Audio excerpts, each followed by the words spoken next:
Everyone, welcome back to Kavya classes. Miss Sapna, hopefully आप सभी लोग बहुत ही ज्यादा अच्छे होंगे और अच्छे से क्लास को अटेंड करते हैं। So thank you. चैनल पे नए हो सो प्लीज चैनल को लाइक शेयर सब्सक्राइब जितना ज्यादा हो सके कर दीजिएगा, बिकॉज आपके लाइक शेयर सब्सक्राइब से हमें एनर्जी मिलती है बहुत ही बेस्ट क्लास देने की, बहुत ही बेटर क्लास देने की। सो गाइस थैंक यू आप सभी को। देन आज का जो हमारा फर्स्ट टॉपिक है, आज हम ब्लूम टैक्सोनॉमी पढ़ेंगे। बहुत ही ज्यादा इंटरेस्टिंग और यहाँ से क्वेश्चन कई बार पूछे गए हैं, बहुत ही ज्यादा बार रिपीट हुए हैं। क्लास को विदाउट स्किप किए देखिएगा, बहुत ही मजा आने वाला है आपको और बहुत ही अच्छे से चीजें समझ में आएंगी। तो विदाउट टाइम को लॉस करते हुए हम क्लास को कंटिन्यू करते हैं। जैसे कि हम यहाँ बार बार बताते हैं कि यहाँ बातें होती हैं टू द पॉइंट, इधर उधर की बातें कुछ नहीं, जो एकदम सटीक है, जहां से क्वेश्चन आया हुआ है बस उसी टॉपिक को उठाया जाता है और बहुत अच्छे से एक्सप्लेन किया जाता है। तो आइए क्लास को कंटिन्यू करते हैं। तो जस्ट हम समझते हैं क्या आज की जो हमारा टॉपिक है वो क्या है, Bloom taxonomy. Okay, Bloom taxonomy का आशय यह है, ब्लूम का वर्गीकरण, ब्लूम का वर्गीकरण। अगर हम बात कर लेंगे ब्लूम का वर्गीकरण की बात कर लेंगे, इट मींस ब्लूम के वर्गीकरण की बात कर लेंगे, तो किसने दिया? तो डॉक्टर बेंजामिन ब्लूम ने दिया। किसने? इसलिए इसे ब्लूम टैक्सोनॉमी कहा जाता है। किसने दिया? डॉक्टर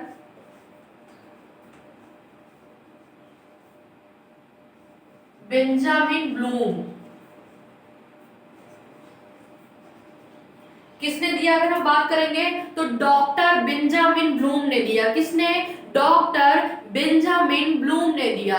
और अगर हम बात कर लेते हैं डॉक्टर बेंजामिन ब्लूम की, इसलिए इसे टैक्सोनॉमी किससे कहते हैं? ब्लूम टैक्सोनॉमी कहा जाता है। क्या? Bloom taxonomy. तो किसने दिया? डॉक्टर बेंजामिन ब्लूम ने दिया। ठीक है, इन्होंने लर्निंग के 3 एस्पेक्ट दिए हैं कि हम एक बच्चे को किस तरीके से सिखा सकते हैं। क्या? इन्होंने लर्निंग के सिखाने के 3 एस्पेक्ट दिए हैं, 3 सूचियां दी हैं जिससे हम एक बच्चे को बहुत ही अच्छे से सिखा सकते हैं। वो हम एक शॉर्ट ट्रिक से समझने का प्रयास करते हैं। क्या? कि एकदम ही इजीली शॉर्ट ट्रिक से हम समझने का प्रयास करते हैं। जैसे कैप की बात कर लेते हैं। ठीक है, क्या? कैप बहुत ही इंपॉर्टेंट है और बहुत ही अच्छा है। कैप मींस क्या होती है? टोपी होती है, जनरली सभी को पता है।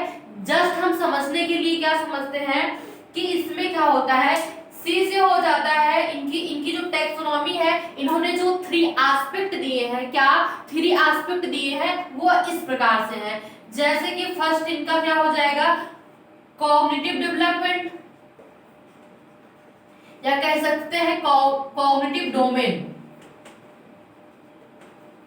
ये हो जाएगा अफेक्टिव डोमेन,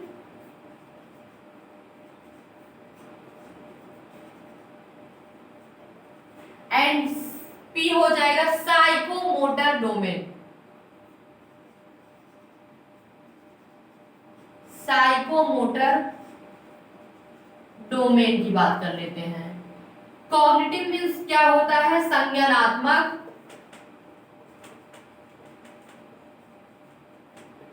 ये हो जाएगा भावात्मक,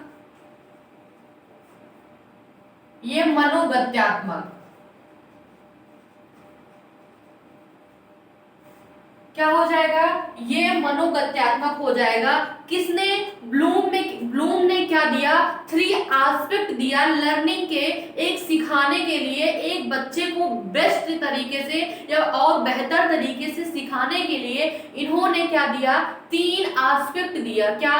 3 एस्पेक्ट दिया, कॉग्निटिव डोमेन, एंड फिर इन्होंने क्या दिया? अफेक्टिव डोमेन, एंड थर्ड इन्होंने साइकोमोटर डोमेन दिया।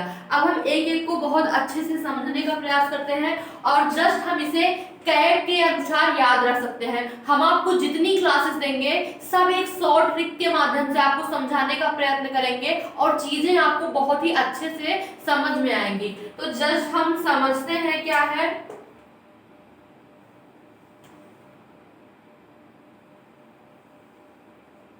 ओके, यहां हो गया। कॉग्निटिव डेवलपमेंट बहुत ही ज्यादा कह सकते हैं, कॉग्निटिव डोमेन जो है ये बहुत ही ज्यादा इंपॉर्टेंट है।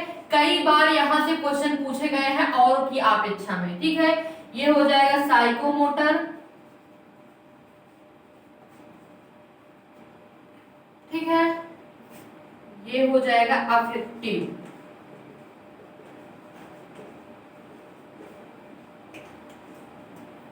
कॉग्निटिव मतलब एक थिंकिंग से जुड़ा हुआ,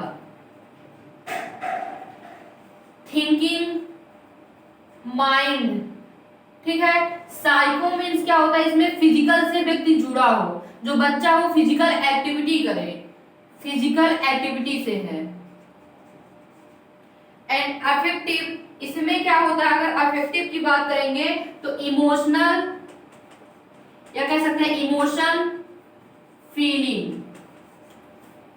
एक बच्चे को सिखाने के लिए हम क्या क्या कर सकते हैं कि क्या एक बच्चे को बेहतर लर्निंग देने के लिए हम ये 3 एस्पेक्ट का यूज कर सकते हैं। क्या हम ये 3 एस्पेक्ट का यूज कर सकते हैं, जिसके आधार पे हम एक बच्चे को बहुत ही बेस्ट तरीके से समझा सकते हैं। ये ब्लूम का कहना है, किसका कहना है, बेंजामिन ब्लूम का कहना है, जो इन्होंने 3 एस्पेक्ट दिया है। इसके अनुसार हम एक बच्चे को बहुत ही बेहतर तरीके से टीच कर सकते हैं, मोटिवेट कर सकते हैं, लर्न करवा सकते हैं, लर्निंग करवा सकते हैं, हर चीज हम करवा सकते हैं इन 3 एस्पेक्ट के अनुसार। हर चीज तो नहीं कह सकते हैं, but mental development, physical development, emotional, ये सारी चीजें तो हो ही जाएंगी, ठीक है।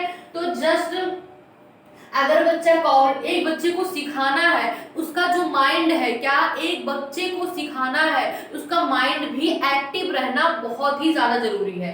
और सेकेंड की हम बात कर लेंगे कि और उसका इमोशन, फीलिंग, सब कुछ ये समझना, उसे एग्जांपल्स ऐसे देने हैं ना कि उसके दिल तक छू जाए। इट मींस क्या कि मेरे कहने का सेंस ये है कि एग्जाम्पल उसे इतना अच्छा देना चाहिए कि उसे एकदम दिल दिमाग में पहुंच जाए और कभी भूले ना। दैट्स इट, बस यही है कि कभी वो भूले ना। और अगर बात कर लेंगे साइकोमोटर की, तो वो हैंड से अपने एक्टिविटी करे। क्या वो अपने हैंड से एक्टिविटी करे, तभी बच्चा क्या करेगा कि उसका माइंड भी एक्टिव रहेगा, और क्या अफेक्टिव जो डोमेन है वो भी एक्टिव होना जरूरी है। और अगर हम बात कर लेते हैं किसकी, साइकोमोटर की, तो वो भी होना बहुत ही जरूरी है। तो हम समझते हैं जस्ट क्या,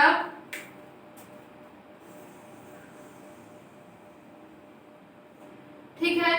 अगर बात करेंगे कॉग्निटिव में, तो ये मान लीजिए ब्रेन है, ठीक है, आपको मानना पड़ेगा ठीक है। ये ब्रेन है, माइंड, ये किस में आ जाएगा, तो कॉग्निटिव डेवलपमेंट में आ जाएगा, ठीक है। कॉग्निटिव में आ जाएगा डोमेन में। और अगर हम बात करेंगे हार्ट की, तो बच्चे को इतना अच्छा एग्जाम्पल देना चाहिए कि बच्चे के एकदम दिलो दिमाग में पहुंच जाए चीजें। क्या बच्चे को एकदम दिलो दिमाग में पहुंच जाए चीजें, तो ये हो जाएगा अफेक्टिंग, कि बच्चे के ऊपर प्रभाव पड़े, ठीक है, अफेक्टिव। एंड अगर हम बात कर लेंगे हैंड का यूज करेगा बच्चा, ये है भाई हमारा हैंड।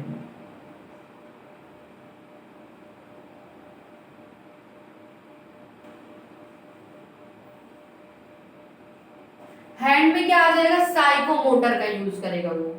साइकोमोटर का आपको यूज करना पड़ेगा कि बच्चे को लर्निंग कराने के लिए, बच्चे को एक बेस्ट लर्निंग कराने के लिए, अगर हम बात करें बच्चे को एक बेस्ट लर्निंग दिलाने के लिए, या कह सकते हैं करवाने के लिए, हम क्या कर सकते हैं, इन 3 कैप से याद कर सकते हैं, 3 एस्पेक्ट का हम यूज कर सकते हैं। बच्चे का कॉग्निटिव, इट मींस माइंड का भी, उसमें क्या हो कि माइंड भी एक्टिव रहे, क्या बच्चे का माइंड भी एक्टिव रहे। देन फिर क्या, और ऐसा एग्जाम्पल्स, ऐसा उदाहरण बच्चे को दिया जाए कि बच्चे को तुरंत वो चीजें समझ में आ जाए और एकदम दिमाग में, दिल में पूरा बैठ जाए और कभी वो भूले ना। फिर हम बात कर लेते हैं किसकी, हैंड की। बच्चा एक फिजिकल एक्टिविटी भी करता रहे, क्या, बच्चा फिजिकल एक्टिविटी भी करता रहे, जिससे क्या हो कि बच्चे का पूरा जितनी भी लर्निंग प्रक्रिया है वो बहुत अच्छे से हो जाए और बहुत ही बेहतर तरीके से उसे समझ आ जाए। ये हमारा ये कर्तव्य है। जैसे मैं यहाँ टीच करती हूँ तो मैं पूरा अपना 100% देती हूँ कि आप सभी को बहुत ही अच्छे से समझ आए। आई होप यहाँ तक चीजें आपको बहुत ही अच्छे से समझ आ गई होंगी। ठीक है, यहाँ तक चीजें आपको बहुत ही अच्छे से समझ में आ गई है। जस्ट एक बार हम फिर से रिवाइज करवा दे रहे हैं। मैंने आपको क्या बताया, आज हमने बहुत ही अच्छी और फ्रेश टॉपिक एक ली, ब्लूम टैक्सोनॉमी। क्या हमने ब्लूम टैक्सोनॉमी लिया, जो कि बहुत ही इंपॉर्टेंट है। अगर बात कर लेंगे ब्लूम टैक्सोनॉमी की तो इसमें हमने आपको क्या बताया, डॉक्टर बेंजामिन ब्लूम ने इसका टैक्सोनॉमी वर्गीकरण किया, इसलिए इसे ब्लूम टैक्सोनॉमी कहा जाता है। क्या, ब्लूम टैक्सोनॉमी कहा जाता है। फिर अगर हम बात कर लेंगे याद करने का तरीका, तो मैंने कैप से बता दिया, CAP कैप। कैप से आप अपने माइंड में एकदम फिक्स कर लीजिएगा। हमने जितनी भी थियरीज अभी तक करवाई है सब में मैंने न्यूमोनिक बना के एक शॉर्ट फॉर्म बना के बहुत अच्छे से आपको याद रखने का तरीका भी बताया है। ठीक है, तो इसमें हम बेसिकली कैप से याद रख लेंगे। आप जैसे ही ब्लूम टैक्सोनॉमी आती है आपके माइंड में ये सेटअप होना चाहिए कि आपको ये तुरंत पता हो कि नहीं ये Bloom taxonomy, it means cap. सी बात करेंगे, इट मींस कि इसमें आपको याद आना चाहिए ब्लूम ने 3 एस्पेक्ट दिए हैं लर्निंग के, सिखाने के 3 एस्पेक्ट दिए हैं। किसने दिया है, तो ब्लूम ने दिया है। 3 एस्पेक्ट दिया है लर्निंग के, 3 एस्पेक्ट दिया है उन्होंने।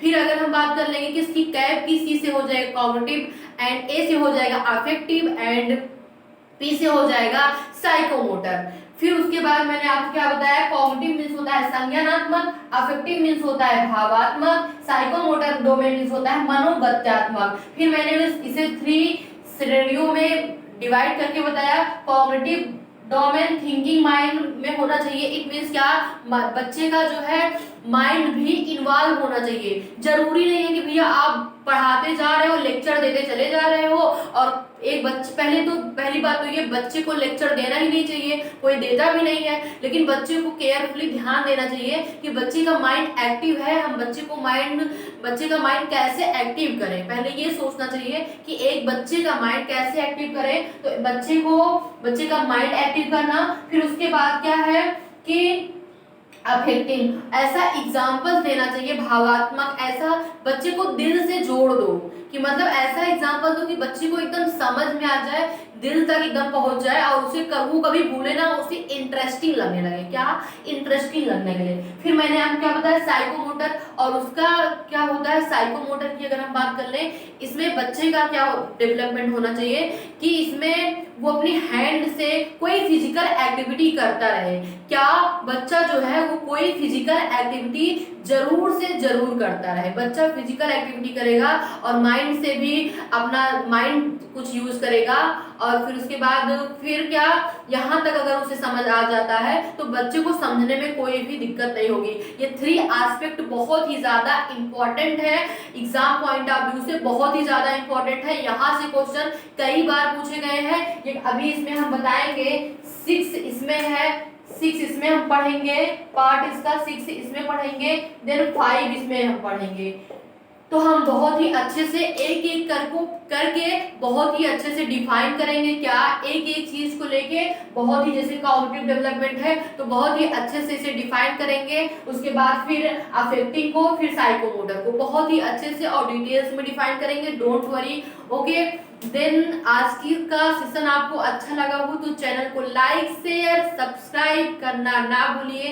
जितने लोग हैं सभी लोग सब्सक्राइब करिए और सभी को शेयर भी करिए एंड कमेंट करिए। आपकी कमेंट्स देख के हमें एनर्जी मिलती है बहुत ही बेस्ट क्लास देने की, बहुत ही बेटर क्लास देने की। सो गाइस थैंक यू आप सभी को एंड आज का सेशन यहीं पे ओवर करते हैं। चैनल पे नए हो सो प्लीज चैनल को लाइक शेयर सब्सक्राइब जितना ज्यादा हो सके कर दीजिएगा। मिलते हैं कल, have a nice day, take care.